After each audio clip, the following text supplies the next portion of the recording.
Samantala, nakatakdang dumating sa bansa ang 300,000 bariles ng diesel sa susunod po na linggo.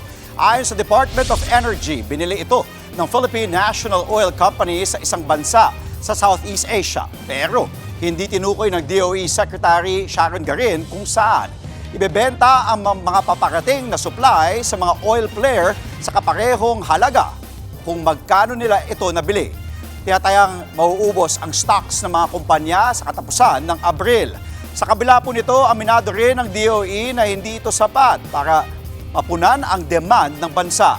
Ayon kay Secretary Garin, umaabot sa 1 milyong bariles ng langis ang ginagamit ng bansa sa kada 5 araw.